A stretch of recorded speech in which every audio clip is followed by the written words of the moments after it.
10-year anniversary. An LSD, DPT and GHB trip report by Merple, uploaded to eroid.org on August 30th, 2001. June 4th, 1989, Beijing, China. Many students are killed by government troops while protesting for democratic reforms in Tiananmen Square. June 4th, 1989, Washington, D.C. suburbs. Through a series of coincidences, I ran across a little square of white blotter paper containing a sample of Hoffman's magical elixir, and so have my first trip. June 4th, 1999, Beijing. Soldiers raised the Chinese flag over Tiananmen Square in Beijing, as China tried to ignore the anniversary of the student democracy movement there a decade ago.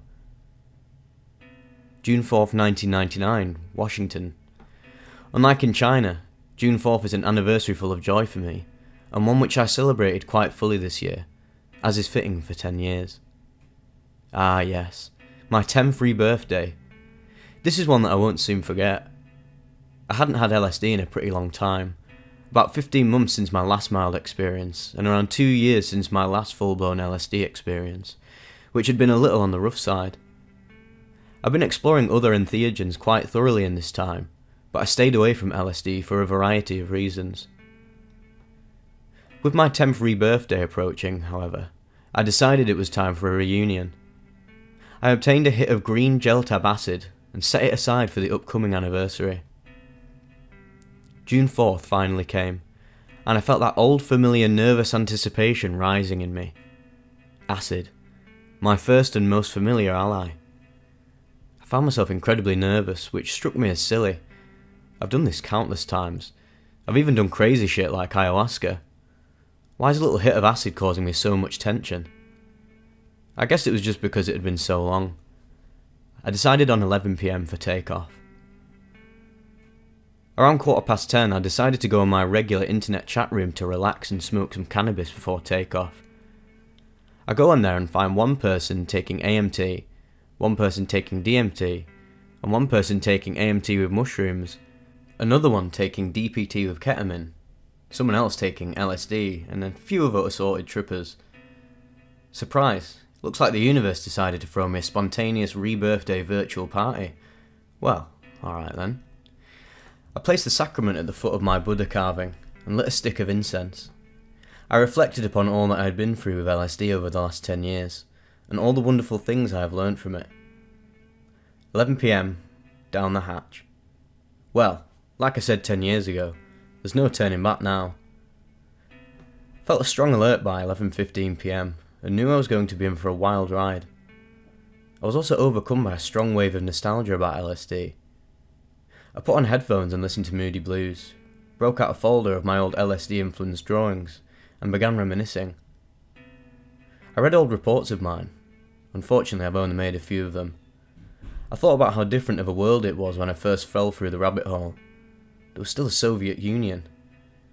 The internet was still not much more beyond the wet dreams of a few visionary geeks. Someone reminded me that Tiananmen Square massacre happened the same day, 10 years ago. Wow. Around 12:15, I wasn't tripping unusually hard. I was at a +2 on the Shulgin scale. I started to get worried that I wouldn't trip any harder. By 12:30 to 12:45, however, I realised I was about to trip quite a bit harder. I went to lay down just as I found myself hurled into an amazing +4. I remembered how much I loved LSD right then, and wondered why I had let it go for so long. The peak was spectacular. I was laying in my bed in a dark room, the best way to experience acid I think, and the closed-eye visuals were mind-blowing. At the same time, I felt that high-speed LSD consciousness train blasting through my skull. The visuals and thoughts were very much in sync. I thought about many things, how much I had missed acid, how much I had learnt from it over the years, and then into reflections on my life.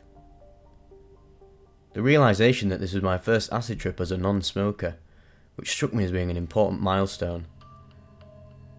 After a little while I stopped thinking about anything and it became just a process of abstract thinking, accompanied by the fantastic acid visualscapes of the disembodied I state. I experienced strange temporal distortions and visions of the LSD spirit appearing to me as a young woman dressed in white muslin Saw both the dark and the light side of acid as a sort of this is your life nostalgia session. I had a particularly amusing vision of people putting tabs of acid to the tongues and immediately sprouting wings from their mouths and flying off to the real world, a la the Matrix, sort of. Sometime during the height of the peak, around 1 to 1:30 AM I would estimate, I had a very strange experience. I had the sensation that I was somehow communicating with an entity, which I soon realised was Becky. This had a strange feeling of being real, some sort of telepathic link.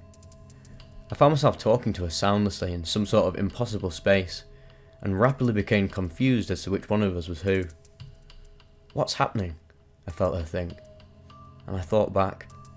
I don't know, I just think our realities are overlapping. We'll just have to ride it out. I felt a strong feeling of caring, and soon after it was as if we zoomed apart at hundreds of miles per hour, and the contact was broken.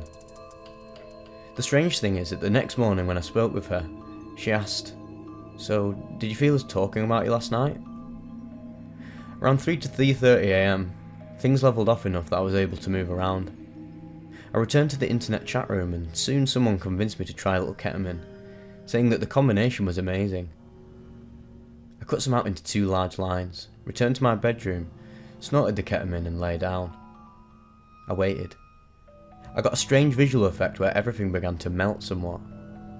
The effect is similar to what would happen if you sprayed water on a watercolour painting. This only lasted a short while though. I felt a mild increase in the trip's weirdness factor, but overall it seemed to make no real big difference to the character of the trip.